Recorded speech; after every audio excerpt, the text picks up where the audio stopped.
Good afternoon, dear students. Today we start a new topic on the transition elements, that is catalytic activity of the transition elements. I am giving my introduction. Myself, Dr. Ashish Garg, Associate Professor in Chemistry, Seat R. Bhulia, Government College, Ramgarh, Shekhawati, Sikar, Rajasthan. बच्चों, हमने अब तक this is the part 8, 8वां भाग है. इसके अंदर हम catalytic activity के बारे में, उत्प्रेरक सक्रियता के बारे में बात करेंगे कि ट्रांजिशन मेटल्स बहुत बढ़िया कैटलिस्ट होते हैं. जैसे हम जानते हैं कि वनस्पति घी का जो निर्माण होता है वो निकल कैटलिस्ट की प्रेजेंस में होता है. उसमें निकल का यूज करते हैं. जो वेजिटेबल ऑयल्स होते हैं वो होते क्या है बेसिकली अनसैचुरेटेड फैटी एसिड्स, और उसमें निकल की कैटालिटिक एक्टिविटी की वजह से जो अनसैचुरेटेड पार्ट होता है उसमें रिएक्शन होता है और वो सॉलिडिफाई हो जाता है. Right. So this is the one example. The other example is we use number of polymers, like every year we are using, that is polythene, polyvinyl chloride, जो हमारे शूज के सोल बनते हैं, एनक का ये जो फेन का ये पार्ट है, यानी पॉलीमर्स सब जगह is a part of human life. तो उसमें जो मेन एक इंपॉर्टेंट कैटलिस्ट है वो कैटलिस्ट है जिगलर-नाटा कैटलिस्ट. राइट. तो जिगलर नाटा कैटलिस्ट वो एथीन को पॉलीथीन में कन्वर्ट करता है. पॉलीथीन हमें पता है अच्छी तरह से, number of polymers form by using this transition element catalyst. और हम देखें formation of ammonia by the Haber process is the another example of this. और इसमें number of examples इस तरह के हैं.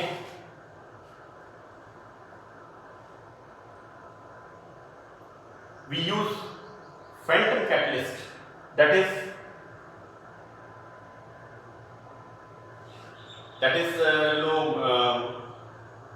H2O2, hydrogen peroxide and FeSO4, है ना. तो number of catalysts we use. So that we start now about the catalytic activity कि catalyst क्या होता है. तो देखिए बच्चों, यहाँ पर उत्प्रेरक वे पदार्थ हैं जो रासायनिक अभिक्रिया की गति को बढ़ा देते हैं एवं स्वयं रासायनिक क्रिया में भाग नहीं देते हैं. रासायनिक अभिक्रिया में उनका कोई इन्वॉल्वमेंट नहीं होता, लेकिन रिएक्टिविटी को बढ़ा देते हैं और नॉन अफेक्टेड, अप्रभावित होते हैं. तो होता बेसिकली ये है कि जब हम सपोज यहां पर हम वेजिटेबल ऑयल से वनस्पति घी का निर्माण करते हैं तो उसमें निकल कैटलिस्ट काम में लेते हैं.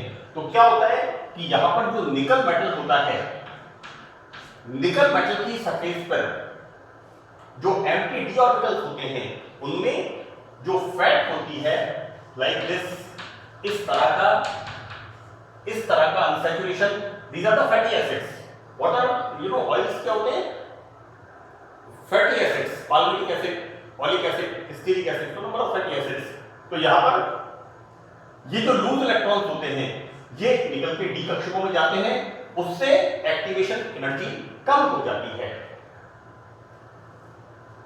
मैं यहां पर ये बताना चाहूंगा कि कई बार हम ये देखते हैं कि हमारी सोसाइटी में बहुत सी ऐसी नेगेटिव चीजें होती हैं जिनमें एक बंदा, एक व्यक्ति उस चीज को प्रोवोक करता है और वो प्रोवोक करके वहां से रिप्लेस हो जाता है और हमारी सोसाइटी में बहुत सारी चीजें एबनॉर्मल चीजें होती हैं.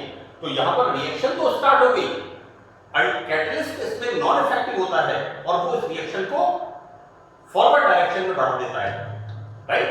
तो यहां पर हम क्या देखते हैं कि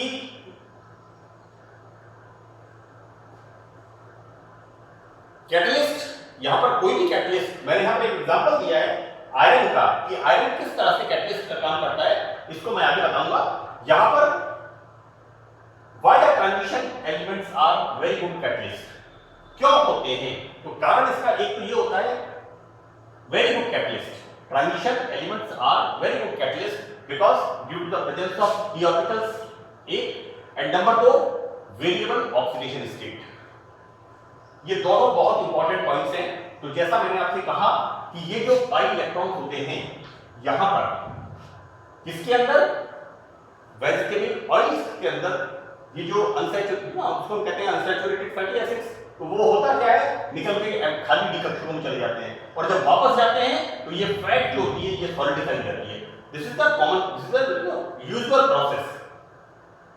तो पहली बात तो transition elements due to presence of empty d orbitals, very good catalyst. And the number 2 second thing, परिवर्तनीय, परिवर्ती, that is variable oxidation state. मैंने जब ऑक्सीकरण अवस्था आपको पढ़ाया था तो उसको बताया था कि किस तरह से वैनेडियम +3 से +5 तक, मैंगनीज +3 से +7 तक अलग अलग तरह की ऑक्सीडेशन स्टेट्स शो करता है। हम इस वेरिएबल ऑक्सीडेशन स्टेट का एग्जांपल यहां पर देखेंगे। तो बच्चों, कैटलिस्ट वे पदार्थ होते हैं जो कि रासायनिक अभिक्रिया की गति को बढ़ा देते हैं, अधिक मात्रा में उत्पाद प्राप्त होता है, लेकिन स्वयं रासायनिक अभिक्रिया में भाग नहीं लेते। तो these are the two reasons। अब हम देखते हैं इसमें पहला रीजन, उत्प्रेरक की सतह पर उपस्थित संक्रमण धातु आयन के डी कक्षक कम ऊर्जा पर क्रिया कारकों के साथ इंटरमीडिएट एक्टिवेटेड कॉम्प्लेक्स, इसको हिंदी में कहते हैं मध्यवर्ती सक्रिय संकुल, उसका निर्माण करते हैं। यानी जैसा मैंने आपको यहां पर बताया कि किस तरह से हम यहां पर वेजिटेबल ऑयल लेते हैं। वेजिटेबल ऑयल्स क्या होते हैं, अनसैचुरेटेड फैटी एसिड्स, उनके इलेक्ट्रॉन्स डी कक्षकों में चले जाते हैं। तो डी कक्षक कम ऊर्जा पर क्रिया कारकों के साथ एक क्या बना लेते हैं, इंटरमीडिएट एक्टिवेटेड कॉम्प्लेक्स, और उत्प्रेरक की उपस्थिति में इन क्रिया कारकों की सक्रियण ऊर्जा, एक्टिवेशन एनर्जी कम हो जाती है। बच्चों, मैंने इस ग्राफ के अंदर ये जो मैंने एक प्रोफाइल डायग्राम बनाया है, इसमें बहुत अच्छा प्रेजेंटेशन है। यहां पर एक साइड तो हो रहा है एनर्जी में, this is the increasing energy, here velocity of the reaction, यहां पर वेलोसिटी ऑफ द रिएक्शन। हम यहां पर दो लूप देखते हैं, दो यहां पर लूप्स हैं। एक में तो क्या हो रहा है, एक बड़ा वाला है और एक छोटा वाला है। तो यहां पर बिल्कुल क्लियर है कि यदि रिएक्टेंट से प्रोडक्ट बनता है, यदि रिएक्टेंट से प्रोडक्ट बनता है, यहां पर कितनी एनर्जी चाहिए, इतनी एनर्जी चाहिए, कब, in the absence of catalyst, so that activation energy is very high. यदि यहां पर बहुत अधिक ऊर्जा की आवश्यकता होगी उत्प्रेरक की एब्सेंस में। लेकिन हम दूसरे लूप के अंदर देखते हैं कि यहां पर हमें E activation, this is in the presence of catalyst, so it's very clear कि presence and absence of catalyst किस तरह से रिएक्शन को यहां पर इफेक्ट करते हैं। यानी हमें यहां पर एक्टिवेशन एनर्जी यहां पर बहुत कम हो जाती है और रिएक्टेंट से प्रोडक्ट आसानी से फॉर्म हो जाता है।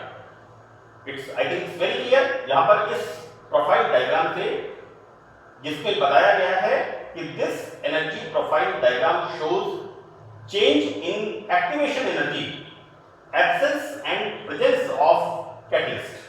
So this is the energy in the absence of catalyst, and this is the energy, this is the activation energy, reactant से प्रोडक्ट बनने में आवश्यक ऊर्जा। So this is the in presence of catalyst, right? तो catalyst एक तरह से reaction को फॉरवर्ड डायरेक्शन में मूव करते हैं। दूसरा फैक्टर इसमें होता है कि उत्प्रेरक के रूप में कार्य करते हुए संक्रमण तत्व के आयन की ऑक्सीकरण अवस्था में अंतर होता है, परंतु क्रिया समाप्त होने पर वह आयन वापस अपनी प्रारंभिक अवस्था में आ जाता है। जैसा मैंने आपको लिखा है, स्वयं अप्रभावित रहते हैं, राइट? कोई भी ट्रांजिशन मेटल या कंपाउंड जब रिएक्शन में पार्टिसिपेट करता है तो उसकी ऑक्सीडेशन स्टेट में चेंज हो सकता है, लेकिन after completion of the reaction वो कैटलिस्ट वापस अपनी नॉर्मल स्टेट में, प्रीवियस स्टेट में आ जाता है और उससे कैसा रहता है? नॉन अफेक्टेड रहता है। फॉर एग्जाम्पल हम देखते हैं यहां पर हमने यूज किया है फेरिक आयरन थर्ड की प्रेजेंस में आयोडीन की पर सल्फेट आयन के साथ अभिक्रिया। This is the persulphate ion, fine. यहां पर ये क्या है? We use iodide, this is I minus, this is iodide, it's not iodine. मैंने बुक्स में देखा है, लिखा हुआ है आयोडीन के साथ अभिक्रिया, it's not reaction with iodine, this is the iodine, this is the iodine, okay. तो यहां पर सल्फेट आयन के साथ इन the presence of this catalyst, तो बच्चों क्या होता है बेसिकली यहां पर मोटा मोटा हम देखें, ये 2 इलेक्ट्रॉन देता है और एलिमेंटल स्टेट में आता है I प्लस I, 2 इलेक्ट्रॉन दे रहा है इसको, और फॉर्मेशन क्या हो रहा है? यहां पर हम क्या देखते हैं? SO4 8 2 माइनस, और यहां पर क्या हो गया? 2 SO4 2 माइनस। मतलब यहां पर ये जो बना है इससे इसने 2 इलेक्ट्रॉन लिए हैं, राइट? लेकिन यदि हम इस रिएक्शन को इसकी एब्सेंस में बताना चाहें तो ये रिएक्शन नहीं होती है, ये रिएक्शन नहीं होगी। अब हम देखते क्या है, यहां पर Fe3 प्लस स्टेट में है, राइट? यहां पर आयरन 3 प्लस स्टेट में है, तो ये क्या होता है? यहां पर ये आयरन 2 इलेक्ट्रॉन्स इससे ले लेता है, दिस इज 2Fe, तो ये किस में कन्वर्ट हो गया? ये कन्वर्ट हो गया 2Fe प्लस 2 में। ये इससे इलेक्ट्रॉन ले लेता है और फिर ये इसको इलेक्ट्रॉन दे देता है। एनीवे, मैं इसको आगे बताता हूं कि किस तरह से इसमें चेंज होता है। तो Fe3 उत्प्रेरक, यहां पर तो क्या हो रहा है कि ये आयोडाइड आयन पर सल्फेट को डायरेक्ट नहीं देता, ये इसको देगा, फिर ये इसको देगा, and formation of this type of product. तो this is the total of the reaction. But further हम देखते क्या है कि आयरन थर्ड उत्प्रेरक अभिक्रिया में निम्न प्रकार भाग लेता है कि किस तरह से ये आयरन थर्ड कैटलिस्ट रिएक्शन में पार्टिसिपेट करता है। तो क्या होता है? वी यूज 2Fe, ये 2 इलेक्ट्रॉन्स देगा इसको, और ये आयोडाइड किस फॉर्म में आ जाएगा? इस फॉर्म में आ जाएगा I प्लस I, राइट? यहां पर क्या होगा? ये I फॉर्मेशन ऑफ I2। अब क्या होगा? ये हमारा आयन कौन सा स्टेट में था? फेरिक। अब ये किस स्टेट में आ गया? फेरस। ये 2 इलेक्ट्रॉन्स इसको ट्रांसफर करेगा, राइट?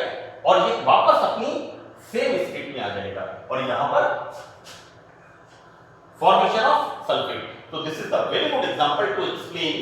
आप अपने डिस्क्रिप्शन को catalytic activity of the transition elements इसको बताने के लिए this is the one of the very good example, जिसके अंदर बड़ा क्लियर है कि किस तरह से आयोडाइड फेरिक स्टेट में +3 स्टेट में जो आयरन है उसको अपने इलेक्ट्रॉन्स देगा, तो ऑब्वियसली इलेक्ट्रॉन जब इसको मिलेंगे तो इसकी ऑक्सीडेशन स्टेट कम हो जाएगी, तो फेरस फॉर्म में आ जाएगा, और ये फेरस फॉर्म वापस पर सल्फेट को इलेक्ट्रॉन ट्रांसफर करेगी and formation of sulphate, and this it comes in usual state, जो अपनी प्रीवियस स्टेट थी ये उसके अंदर आ जाता है, राइट? तो this is the complete description. मैं बच्चों बता दूं, this is the A part. अभी मैं इसका बी पार्ट और अपलोड करूंगा। उस बी पार्ट के अंदर हम देखेंगे कि संक्रमण धातु उत्प्रेरक हम दो भागों में डिवाइड करते हैं। पहला पार्ट कौन सा है? Homogeneous catalyst, right. तो होमोजीनियस कैटलिस्ट में क्या होता है? कैटलिस्ट, हम इस रिएक्शन की बात करें, यहां पर कैटलिस्ट और रिएक्टेंट्स इनकी स्टेट समान होती है। यानी अगर कोई लिक्विड है तो लिक्विफाई होगा, सॉलिड है तो सॉलिड रहेगा। तो यहां पर homogeneous catalyst, while other is the heterogeneous catalyst. इसको हम कहते हैं समांगी उत्प्रेरक और इसको कहते हैं विषमांगी उत्प्रेरक। तो विषमांगी उत्प्रेरक में क्या होगा? जैसे हमें दो लिक्विड रिएक्टेंट्स के अंदर कोई मेटल सॉलिड स्टेट में नजर आ रही हो, right, that is the heterogeneous catalyst. मैं इसको इस तरह से बता दूं कि इट इज ए सपोज, मैं आपको बताने के लिए कह रहा हूं, होमोजीनियस कैटलिस्ट। हमारी कंट्री में बांग्लादेश से या पाकिस्तान से कोई व्यक्ति आ जाए, राइट, और वो हमारे जैसा दिखता है, उसकी कल्चर, उसकी बोलचाल, वो सब कैसा है? हमारे जैसा है, और वो अगर कोई एक्टिविटी करता है, that is the homogeneous catalyst. लेकिन हेट्रोजीनियस कैटलिस्ट, एक पर्सन कोई ब्रिटेन से आ जाए, फ्रांस से आ जाए, अमेरिका से आ जाए, उसका कलर डिफरेंट होगा, उसका रहन सहन अलग तरह का होगा, और वो अगर हमारे बीच में होता है तो वो हमें अलग नजर आएगा। तो और अगर वो कोई एक्टिविटी करता है, दैट इज हेट्रोजीनियस कैटलिस्ट। मैं यहां पर इसलिए ये चीज बताना चाह रहा हूं कि यहां पर होमोजीनियस कैटलिस्ट मतलब रिएक्टेंट्स एंड कैटलिस्ट एक ही फेज में होते हैं, जबकि यहां पर हेट्रोजीनियस कैटलिस्ट में रिएक्टेंट्स तो हमारे होते हैं, लेकिन कैटलिस्ट जो है वो सॉलिड हो सकता है, यदि सॉलिड है तो उसमें लिक्विड हो सकता है। इस प्रकार से रिएक्शन होती है, और इसको मैं फर्दर आगे इस 8th पार्ट के बी पार्ट के अंदर एक्सप्लेन करूंगा कि किस तरह से हम होमोजीनियस एंड हेट्रोजीनियस कैटलिस्ट को बताएंगे, और कुछ हम इसके एग्जांपल्स की स्टडी करेंगे। मैं एक बार फिर यहां पर बताना चाहूंगा, ये प्रोफाइल डायग्राम, ये एक ऊर्जा आरेख बहुत इंपॉर्टेंट है इस बात को बताने के लिए कि किस तरह से हम देखते हैं कि रिएक्टेंट से जब प्रोडक्ट बनता है तो जो आवश्यक एनर्जी है किस तरह से कैटलिस्ट की प्रेजेंस में कम हो जाती है। तो this is very important and very clear explanation of this catalytic activity, and I think ये अभी इसका ए पार्ट है, और बी पार्ट में और लिखूंगा। तो catalytic activity of transition elements का यदि हम अध्ययन करते हैं तो ये सफिशिएंट मैटर होगा पार्ट 8 पार्ट ए और पार्ट 8 का बी, ये सफिशिएंट मैटर होगा कैटालिटिक एक्टिविटी के लिए, क्योंकि क्वेश्चन पेपर के अंदर क्वेश्चन अक्सर 2-2.5 नंबर का पूछते हैं शॉर्ट नोट के फॉर्म में कि write down catalytic activity of transition elements. तो आपको उसके अंदर इस सबको बताना है। देखिए, जब भी आपको कोई क्वेश्चन अटेम्प्ट करना है तो उसमें सबसे पहले बताना है what is catalyst, now why these metals acting as a catalyst, now यहां पर किस तरह से ये काम करता है, एग्जांपल आपको देना होगा, ये कितने प्रकार का होता है, और ये आपको प्रोफाइल डायग्राम इसमें बनाना है। That's all.